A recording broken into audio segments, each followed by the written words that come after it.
on May 21, there's going to be a terrific earthquake, way, way greater than anything that the earth has ever experienced, and that'll be the beginning of Judgment Day. The rest of the world will know instantly that Judgment Day has begun because all the earthquake sensors will pick that up instantly, and they will be able, until it comes to 6 p.m. May 21 in their city, they will be able to witness what has happened there. It's going to happen. That's why when we bring the warning to the world that Judgment Day is coming, we don't say maybe or high likelihood. We're saying Judgment Day is May 21, 2011, and that's going to happen.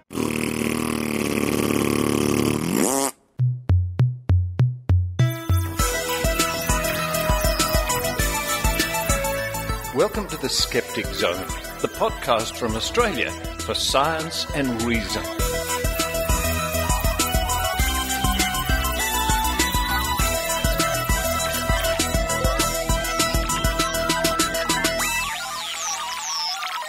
Yes, it's the Skeptic Zone for the 21st of May, 2011. Let me just check my calendar again. Yes, the 21st of May, 2011. A date that will live in hilarity, unfortunately. Unfortunately for all those people who sincerely believed that rapture or whatever it was coming today. Our hearts go out to some of those people who sincerely thought this, who sold up their goods, who abandoned the last year of their lives, who even thought about killing their pets, and so on and so forth. You know, the best comment about this whole sad story I've seen lately has been from Vicky Hyde of the New Zealand Skeptics, who said on New Zealand television that these people, the organisers, should be held accountable for doing this, for scaring people, for spreading this ludicrous story. Now, where's the line? You know, where's the line that we say, well, it's just a religious belief or whatever it is? Or when do we say, no, you can't run around scaring people like this, telling them outrageous stories and making them fearful enough to do possibly regrettable acts. Anyway, needless to say, here in Australia, even though, granted, it's not quite 6 p.m, although in other parts of the world it is, and I just checked the news wires, and there's no reports about bizarre earthquakes or raptures or anything like that. And it is sad to think that it won't be too long in our history, maybe a few years, maybe 5, 10, that another group will be running around proclaiming the end of the world, and people will be following them too.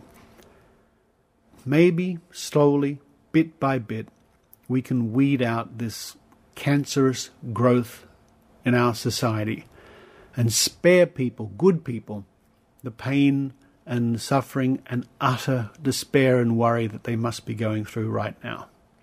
But let's brighten up this week's show. We have a ripper of an interview, a really great interview conducted by Maynard of Paul Cropper. Now, he's a man I do admire in a sneaky sort of way. He's a cryptozoologist. He goes out hunting for Bigfoot-like creatures here in Australia. They're called yowies here in Australia. But it just takes me back to the good old days of mysticism or paranormal in the 1970s when UFOs and Bigfoots and Loch Ness Monsters were all around, and ESP, Uri Geller spoonbending, and yowies.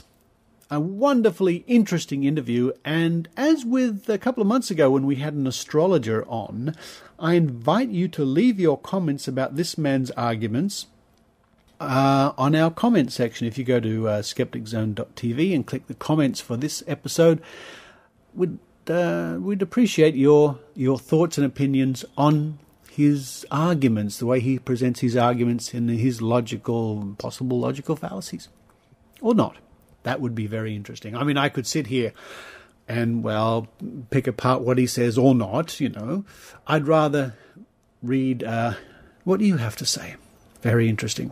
Following that, we have the final in our series about the recently and very highly regarded Skeptic Camp here in Sydney, a talk given by Jason Brown, who put it all together at a recent Skeptics in the Pub, where he goes over the organisation and the planning and the process and how successful it was. And, there's a dog barking outside. Maybe the rapture is coming. And it's an invaluable lesson for anybody around the world listening who is thinking of putting on their own Skeptic Camp. Listen to what Jason has to say. Great insights and great tips. Very good information.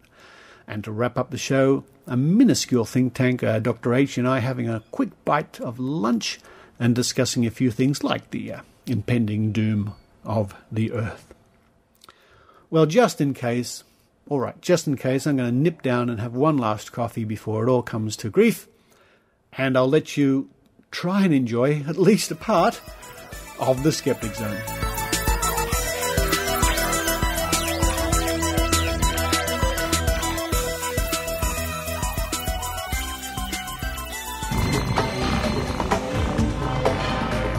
Here's Maynard's spooky action at a distance. Well, have you ever seen anything unusual at night, an animal at night that perhaps shouldn't be where it is? Well, we're looking at someone now, Paul Cropper, who is probably Australia's leading cryptozoologist. And have I got the pronunciation of the word right? Is it zoologist or zoologist, Paul? I think it's zoologist, but yes, it's a term used to describe people who hunt or who are interested in creatures that are either out of place or just shouldn't be there in the first place, like our friend the yowie or the big cat. Now, there has been a recent sighting of what might be called a yowie north of Grafton by a Newcastle man. Can you tell us about this recent incident? Okay, it happened yesterday morning around 2:30 in the morning when this chap, who does a lot of driving for his work, was taking the Grafton bypass, a small road, basically just to the east of Grafton. Anyway, he came around the bend in the road and saw this animal. Well, actually, what he first thought was it was an old person in a big coat standing in the middle of the road walking very slowly, he thought. Well, that is known to happen. Yeah, well, yes, it's true. But as he got closer, this thing dropped on all fours and ran off extremely quickly to the fringe of the road. And as he came up to where he'd originally seen the animal, he slowed down and was looking for it again. And then he saw it silhouetted between two trees, standing upright with.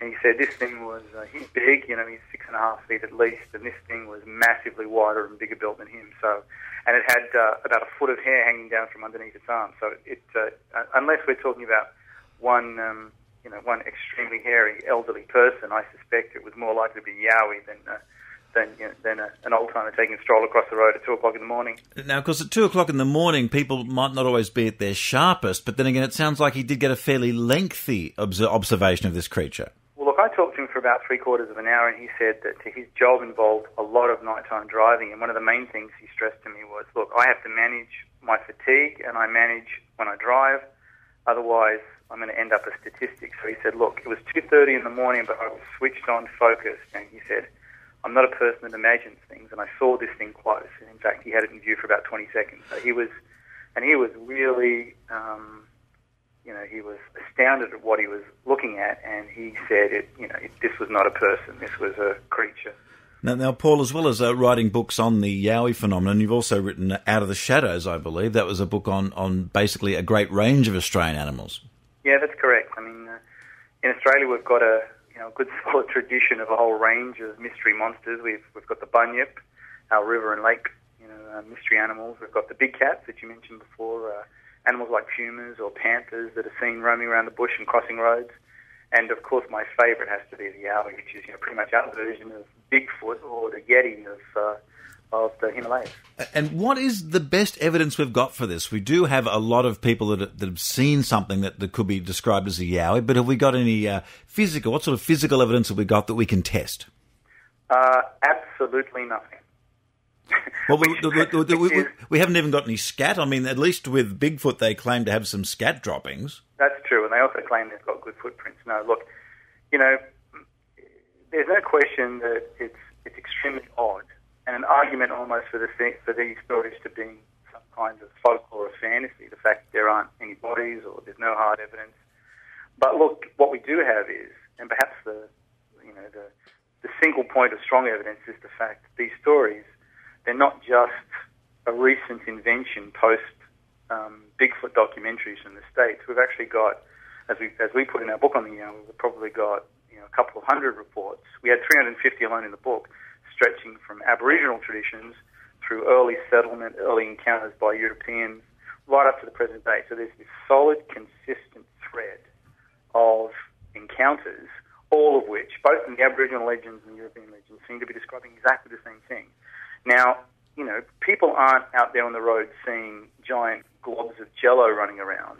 What they do see are these very, similar reports of the same sorts of animals, lots of big cat reports, and, hundreds, and maybe even thousands if we count, if we consider that maybe only a proportion are reported.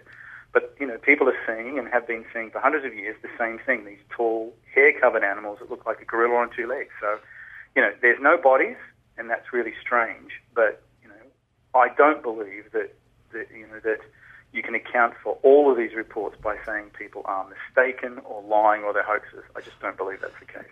So what would be the best way to try and find one? I mean, a lot of people around the world have been looking for these things. What would you do if you had a bit of money and you were trying to find... Look, if you were well-financed, Paul, how would you find a Yowie? I don't know. I guess maybe the best way to do it would be just to hit some of those areas that seem to have a concentration of reports. There's been quite a few stories up in the Barrington Tops area. Find one of these...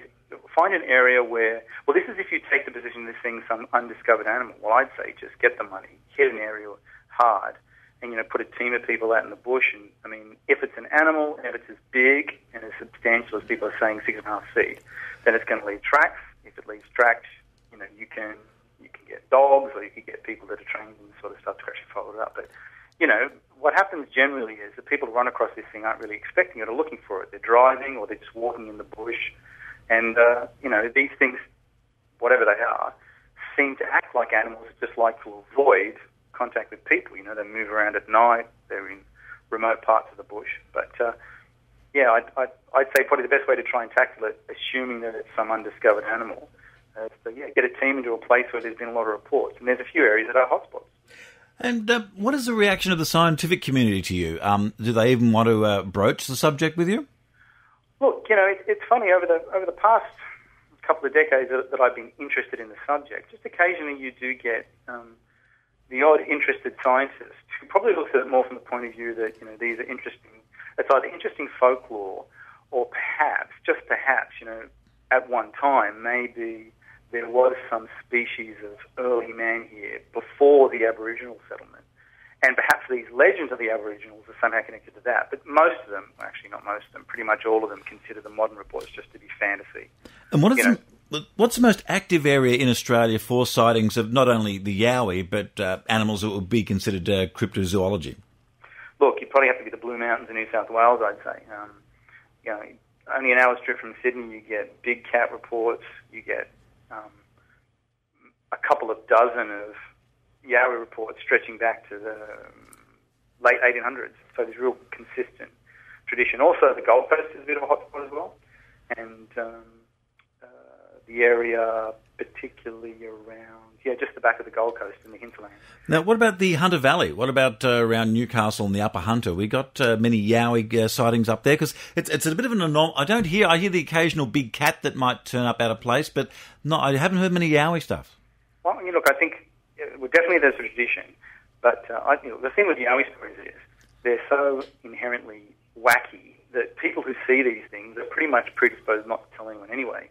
And I think there's also a thing in the Australian character. As soon as someone steps out and says they saw something weird, you can imagine the sort of flack they get from their friends, their co-workers. So I think it's always brave when someone like Dean was brave enough to sort of get in touch with us and say, "Look, I saw this thing," and I'm willing to stand by what I saw. But the the Newcastle area's got quite a history. In fact, one of the earliest Yowie reports, what I believe is a Yowie, or at least a Yowie-type creature, was from the 1820s in Mount Sugarloaf, which is sort of near West Wallsend.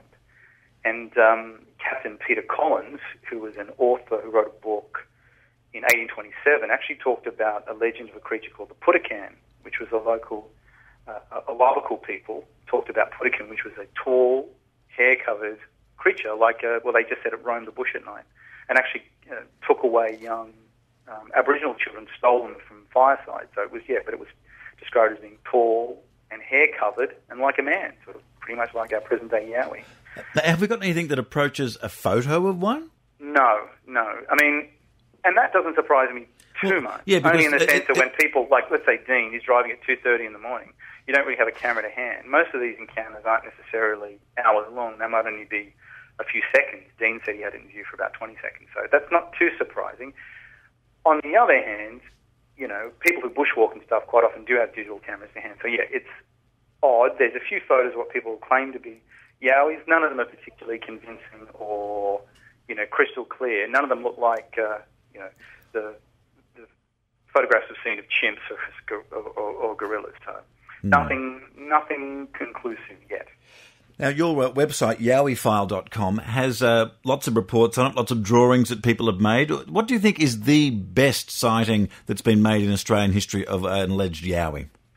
Okay, back in about 1977, a young Bill O'Chee, who later became National Party Senator for Queensland, was on a school camp with about 20 other kids, and this was in the area of Springbrook, which is, again, that hotspot behind the Gold Coast, up in the mountains there in the hinterland. And they claimed that at that school camp, they all watched from the camp buildings this animal moving around on the hilltop, which couldn't have been anything else but a Yowie. He said it was gigantic, tall, hair-covered, and he said at least 20 of the boys there watched it, and some of them even had binoculars and passing around binoculars. So when we found this story, which was in the paper in 1977, and we contacted Bill O'Chee, he was extremely reluctant to talk about it, but said, in the end he said, I saw what I saw, so yeah, I'll go on the record as having seen a Yowie.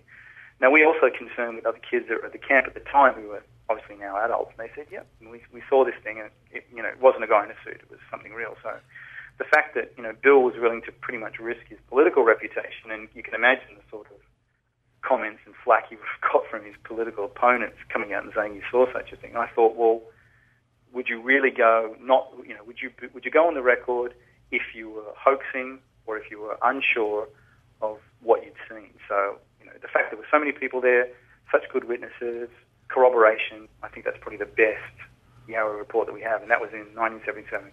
Now, some of the descriptions on your website, they sound like they could be like a ghillie suit, like the snipers wear, like they basically add all sorts of grass and stuff to hide in the grass. But that couldn't account for all of them, could it? A sniper's ghillie suit.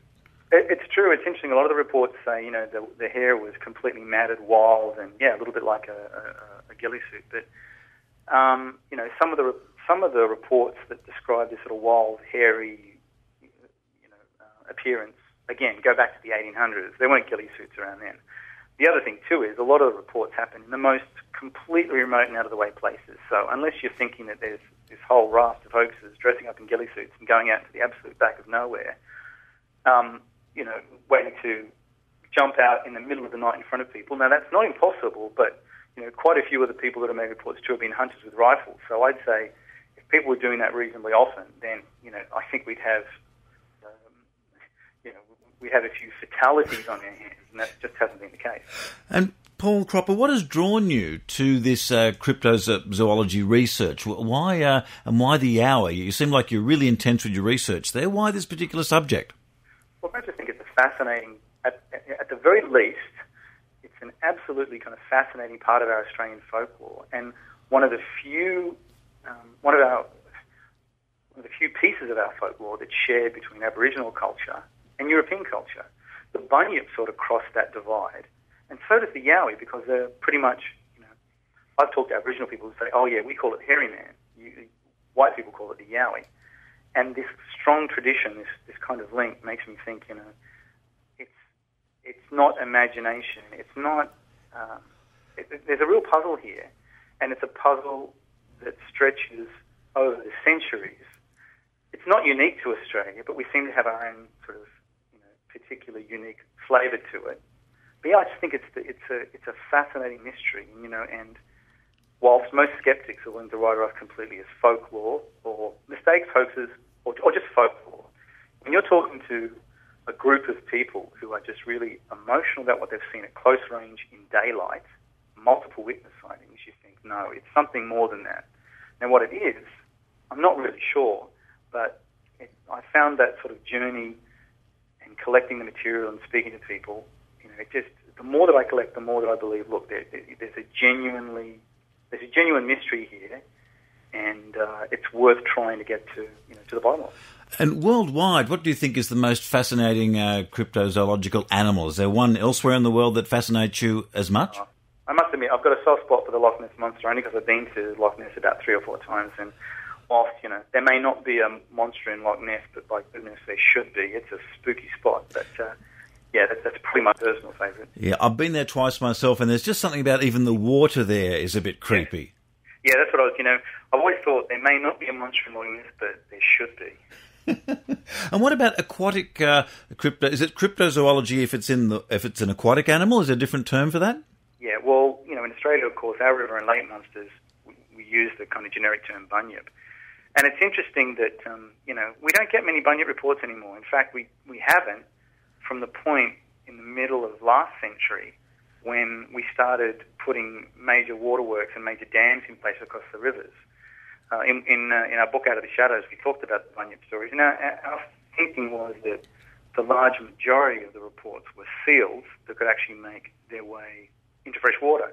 In fact, there's pretty good reports of seals making their way from, up to Goulburn from the mouth of the Murray, which is like about 2,000 kilometres upstream.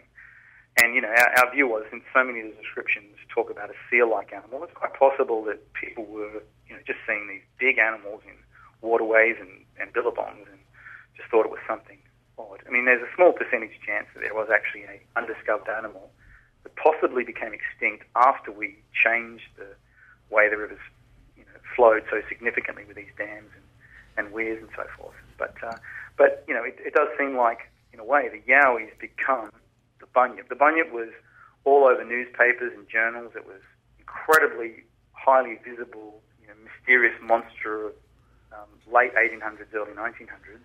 And now it's almost like our focus has shifted away from that onto this kind of new creature, the Yowie. And it must be pointed out, the Yowie, have any of these mythical animals, have any of them actually attacked people? Are they kind of peaceful? Well, the big cats have occasionally, there's a few stories about people being attacked by big cats. Again, kind of no fatalities. But no, most of the stories of Yowies just appear, they act, I guess, as if you'd expect an animal that just wants to be left alone to act. They just tend to, like in Dean's case, cross the road, walk into the bush and walk away, which is also kind of interesting. I guess if you're thinking of people who are making up stories, they do things a little bit more exciting, jump up and down, thump things, scream. I don't know. There'd be a little bit more showmanship if people were making up these stories just for attention, whereas, almost 99.9% of these reports, people say, no, it just, perhaps it was looking at me for a while, stopped, turned, walked off. And, of course, the Yowie has nothing to do with the name it makes. It comes from the original Aboriginal name, is that correct? Well, there's a bit of a debate about where the name comes from. The word, the first use of the word Yowie, the common usage actually came from a European writer in the 60s who was writing about an Aboriginal legend in the area around Bathurst. And he said the Aboriginals there called it Yowie. But to be honest, most Aboriginals, and most of the documentation, the Aboriginals don't use the word Yowie at all. In fact, they call it the hairy man or the great hairy man. And their view was that these things were here before the Aboriginals arrived. They say these things were the original inhabitants of the country. And a lot of their legends have stories of Aboriginals and these creatures engaged in fighting. The Yowies kind of got the worst end of the stick, and they ended up heading back into the backcountry. And that kind of a legend is in many of the Aboriginal tribes on the East Coast. And where's the website again where people can contact you, get involved in a debate, and just see what evidence you've found? Sure. happy to hear from anyone with a story or any information, and my website's yowifile, all one word, .com. Right, well, thank you, Paul. I'm sure we'll be chatting in the future, because how often does one of these sightings turn up? And is there a bit of a season? Are they busier in summer or winter? How's it work? Generally, we get a couple of months. And, some of them might be a few years old, but we and the group of people that I work with, we get about possibly 2 or 3 reports a month. Most of them, we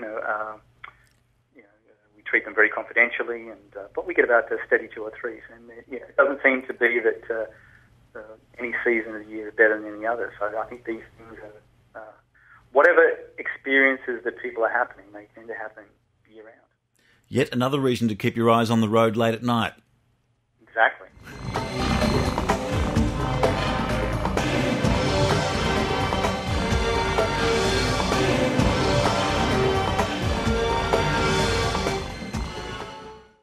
Hi, I'm a skeptic. And I'm Nessie, the wee beastie who lives in the loch. I want to talk about Monster Talk, the podcast that skeptically examines monster stories. Oh, listen to your fancy talk. Weren't you just watching the woo-woo monster shows on the telly last night? Huh? Yeah. But I watched those because they helped me hone my skeptical... Don't be telling me your perky pies, lad. Look, why don't you go back in that water over there and let me talk to people about Monster Talk? Ooh, does it have pictures? No, it doesn't have pictures. It's a podcast. Oh, I like pictures myself. That's proper television. Look, if you like pictures so much, then how come all the photos of you are so blurry? I don't know what you're talking about. I never had my picture taken. Well, that's probably true. I don't want to be on your show. I want to be on Britain's Got Talent like Susan Boyle. I want to sing a proper Scottish song. Anyway, please check out Monster Talk from your preferred podcast aggregator or from monstertalk.org. I'm gonna be rich.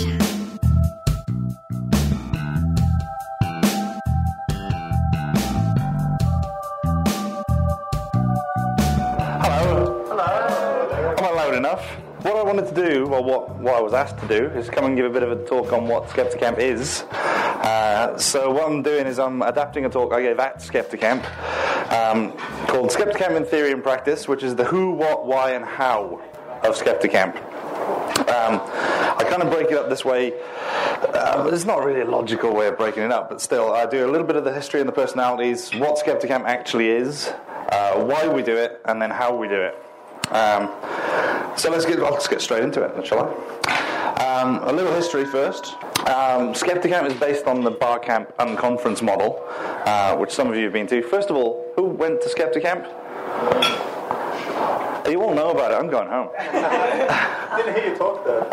Oh, good. Yeah, right. no, I didn't hear So this will be a surprise. So it's based on the Barcamp Unconference model, which started in 2005. After that, I've been going for about 2 years. A chap called Reed Esauer in the States, in Denver, decided to apply it to the skeptical community.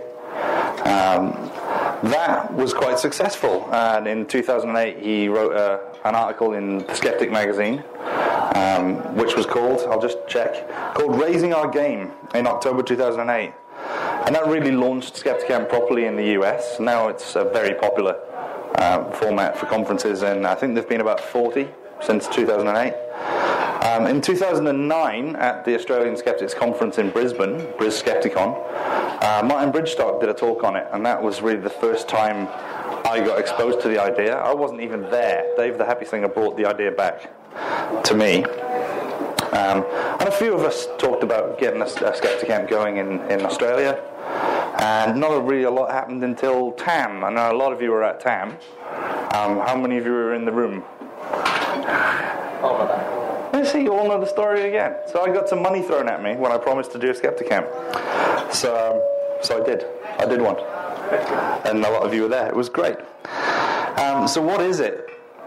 Well, the format, as if you've been there you'll know, is basically a day with short slots that anybody can speak in.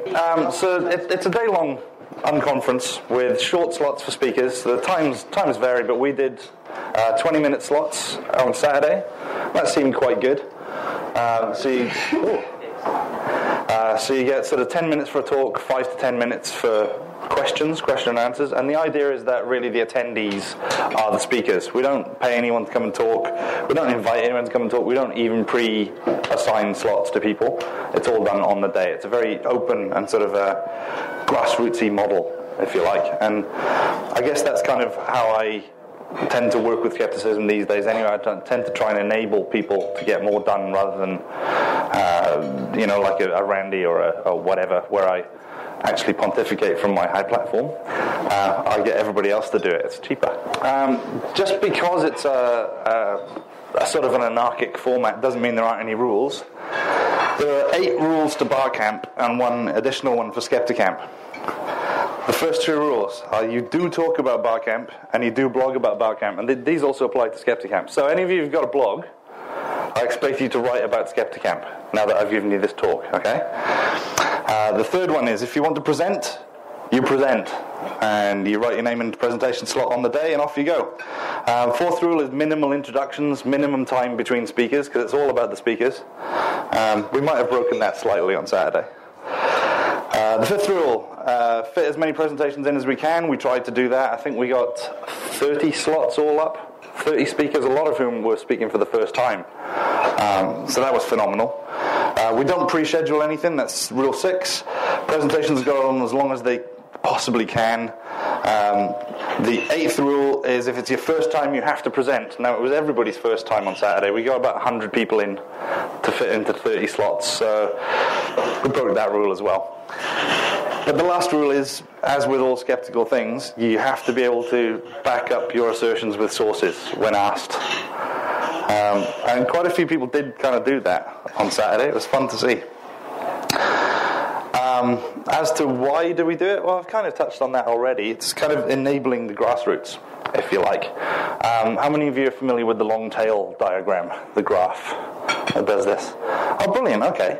You're quite familiar with it. At the high end, we've got your Michael Shermers and your James Randys and your Phil Plates. These guys who've got huge reach and huge impact.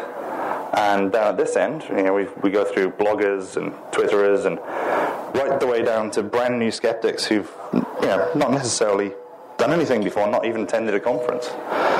So what we want to do is, these guys are great and they're doing quite well on their own. We want to enable these guys in the long tail to get more out of skepticism and to put more in.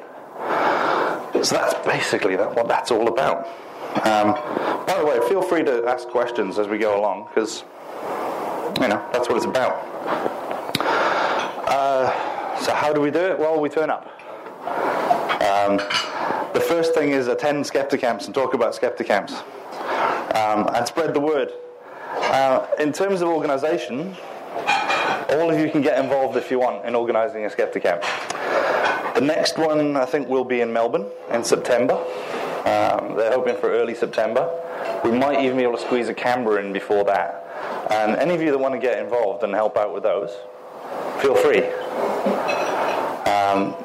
And the fourth thing really is just to make it viral and infect other people with the idea of Skepticamp, because I think it's a great idea. That's really why I got involved in the first place and kind of got in there. And then I've got a slide with a bunch of URLs. We've got a website at skepticamaustralia.org. We've got a Facebook presence if you're on Facebook. Follow us on Twitter at SkepticampAU. And what else have we got? We've got a Google group for organisers, which if you want to join in and become an organiser, I'll come and talk to me and I'll give you the URL and you can join in, because it's too long to read out. But, who's got questions? When's the next one in Sydney? Next one in Sydney will be a year away. Same time next year. Have they been videotaped? Yes. Jasmine, Purple Faye, who you might know. Oh, okay. The first one was, when's the next one in Sydney? 1 year away. Vlad then asked, have they been videotaped? Yes. Jasmine, David the Happy Singer's girlfriend, videoed the main room. She's at the moment editing them up, putting some titles on them. They'll be on YouTube or Vimeo within the next few days. Keep an eye on the channels, the website, the Twitter stream, the Facebook page. They'll be publicised there. Hello. What about sort of regional events and things like that? So getting out of the cities and getting out to sort of regional Australia. So the question, for the benefit of the tape, is what about regional events? Newcastle? Do you want to do a Newcastle one, Maynard? My brain's too small. What we'll do, we'll get a lot of small brain people together, and collectively you'll have a very large brain. I'm thinking further inland. Further inland? As in Orange, that kind of area? That sort of... Anywhere sort of, regional that might not feel that they're having a voice. I would love to do one inland in a sort of a smaller regional centre. It would be excellent, but is there sufficient numbers to do it? That's the question. You're only planning Canberra. There's nobody in Canberra. Canberra's a weird one. Canberra's got a really sort of, it's a university town and it's got a good sort of science communicator community. And there's already a thriving bar camp community there, so Canberra's going to be relatively easy. I'm worried about Brisbane, actually. Maybe Maynard. If something was tried at the regional gallery in Lismore, oddly enough, that's got an area around there where people like having debates about it. The regional gallery in Lismore. I've seen some art events go on there, and so that could be a venue and a possibility. That's not too far from Bangalore, is it? I was going to say that. Shall we have a Skepticamp Bangalore? Yes. Dan, do you want to organise that? That would be good. Hello. Hello. What kind of topics were discussed? Oh, yes. What kind of topics were discussed? Well, obviously Skepticamp was discussed because this is what I'm telling you now. Peter Bowditch did a talk, quite a good, well-received talk on not getting sued. That was quite a good one. Tim did a talk. What was your talk again? Dealing with the media. How not to make an ass of yourself in the media.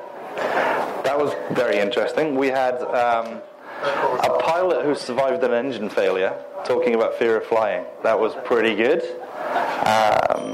What else? The Gospels one, George Lucas. Oh, I didn't see the Gospel according to George Lucas. I didn't see that, and I'm quite gutted about it. Of the entire day, I think that was one of the best received, and I missed it. I'm quite disappointed about that. We had a former youth pastor from the western suburbs area talking about how scripture classes are conducted, and there's a lot of in the room. What else was there? George, what else was there? Maynard. Get more women involved. There were 3 excellent open discussions facilitated by the guys from Canberra. One on getting women involved in skepticism and how to best direct that. Another one on, I think it was general outreach kind of things and image. Skepticism and entertainment. That was quite a good one. So yeah, you missed it. It's the view of skepticism from the general public. Yeah, that was B. Bowditch's one, wasn't it? B. Bowditch, yeah. Yeah, how the general public perceives skepticism. And they were all excellent, and the open sort of discussion format seemed to work really well, so we'll do a bit more of that, I think, at the next ones. There'll be, I think it'll be youtube.com/SkepticAmpAU, probably, but we'll publicise it on the website. Yes, we can get it on the meetup page. Sure. Cool. Will the next Skepticamp have a similar number of people or more? Will it have a similar number of people or more? Use your crystal ball. Tell us. Magic 8 Ball says more. I'm hoping for more. We did sell out all of the tickets. We had a few non-attendees, which is kind of expected with a free event. For a paid event, you expect sort of a 10%, maybe no show. With a free event, you can pump that up towards the 20% mark. We got around, I think, 20 to 25% no show. So I reckon next time we could probably add an extra room at UTS. I've already talked to UTS about getting the venue again next year, which is kind of exciting and scary. So I reckon 3 rooms, 150 people. How do you reckon? Yeah? Will you all turn up?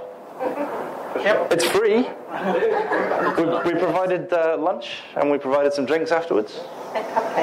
Thanks to our brilliant sponsor, who's probably about to mention the sponsors at the back there. Australian Skeptics. But Iran was the liaison for the sponsorship for us. And, it was excellent, it really was. Actually, I wanted to ask about costs. Apart from lunch, were there any other costs? There was the stationery and things like that, the bar tab. What other costs? Our treasurer's sitting just over that way. What other costs were there? General running around and transport-y kind of nonsense. The venue we got for free. And prizes. And prizes. We bought a bunch of the prizes to give away in the closing session. So we did actually end up with a surplus at the end, which is going to go towards future events. I think we got about 200, 300 left in the bank.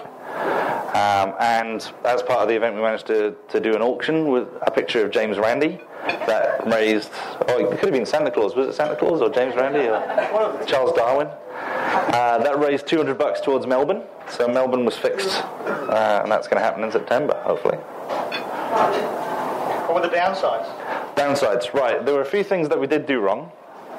The Wi-Fi access was pretty poor, so I was kind of hoping that more people would be tweeting and Facebooking and that kind of thing, but the internet access was a problem. I've already talked to UTS about that for next year, and there's better ways of doing it, so we have that fixed. Tea and coffee making facilities we did wrong. Wasn't enough water, so people had to keep running around with kettles to try and reboil them, and the power kept going off and that kind of thing. That's a kind of a small problem to me.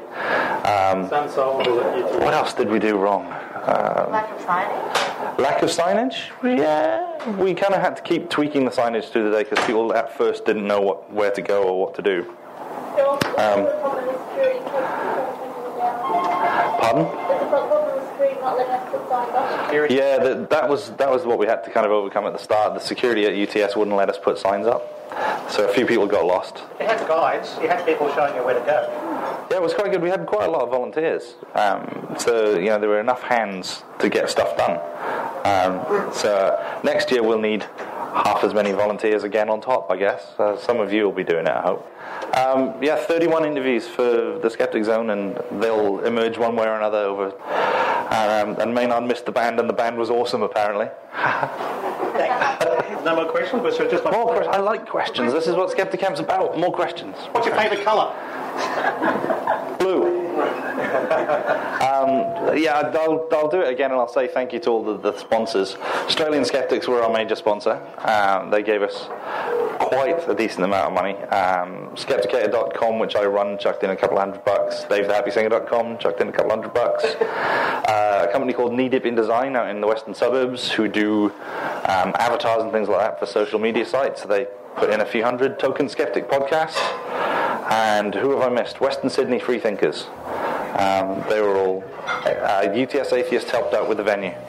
They didn't give us any money because they don't have any. Turn around. Turn around? Oh, yes. Just read those. And we supported Stop the AVN, obviously, as we always do. So, yeah. If you want to ask me anything, in private, I'm over there. Okay, just join me in thanking Jason, if you would.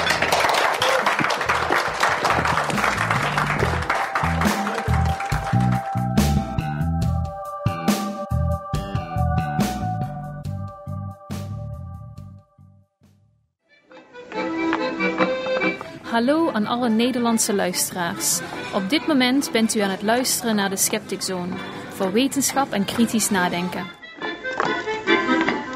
Voor meer informatie ga naar www.skepticzone.tv.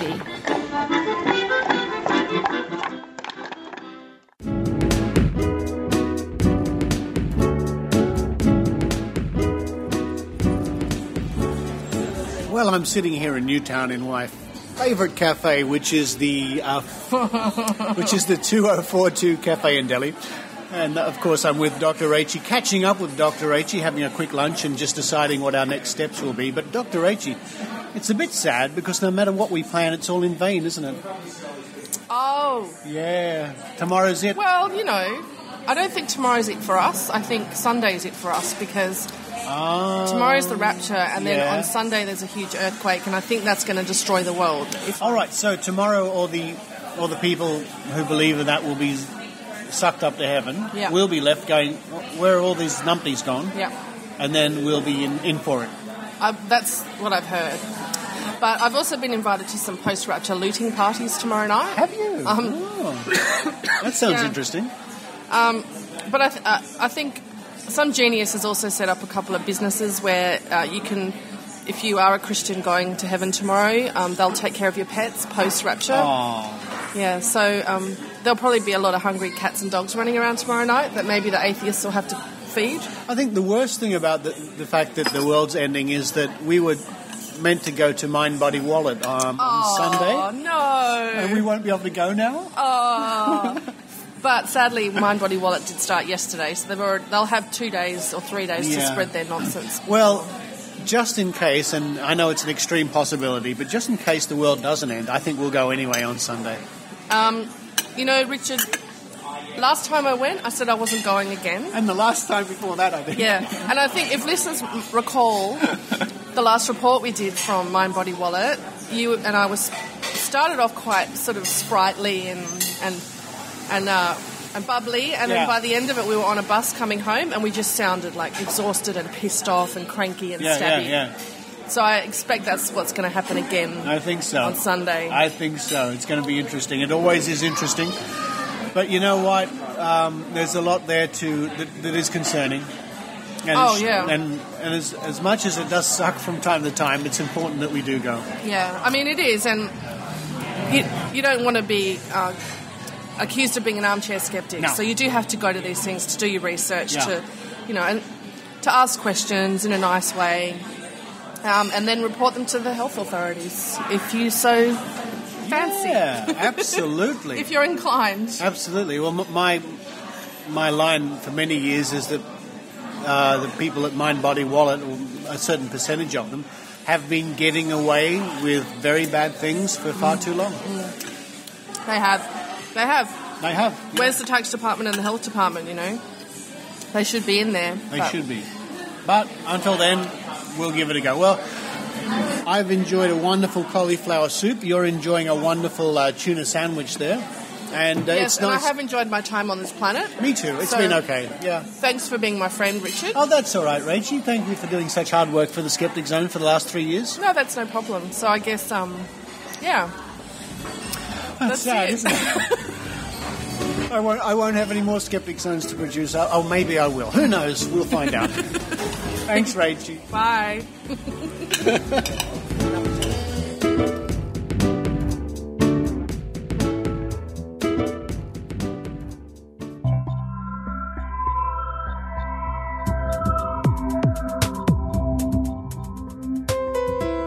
AstronomyCast takes a facts-based journey through the cosmos as it offers listeners weekly discussions on astronomical topics ranging from planets to cosmology. Hosted by Fraser Cain of Universe Today and myself, Dr. Pamela Gay of Southern Illinois University, Edwardsville, this show brings the questions of an avid astronomy lover directly to an astronomer. Together, Fraser and I explore what is known and being discovered about the universe around us. Join us each week as we take a facts-based journey through the cosmos at astronomycast.com.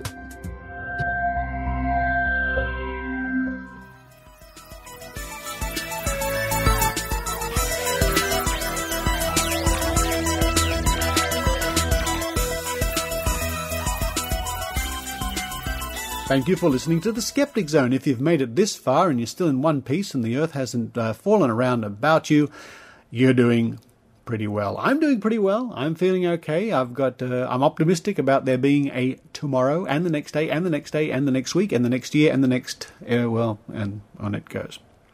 Thank you to all those people who have taken an interest in the upcoming series of The One here in Australia, the psychic show, which I take part in. I'm not at liberty to give away too much information about the show. All I can say is I hope it's a lot of fun for everybody.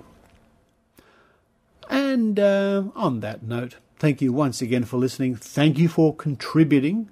And some people, very nice people lately, have been sending in a little bit of money for us to use to buy drinks when we're doing the think tank. We sure will be doing that. Until next week's episode, this is Richard Saunders signing off from a very rock-solid Sydney, Australia. You've been listening to the Skeptic Zone. Visit our website at www.skepticzone.tv for comments, contacts, and extra video reports.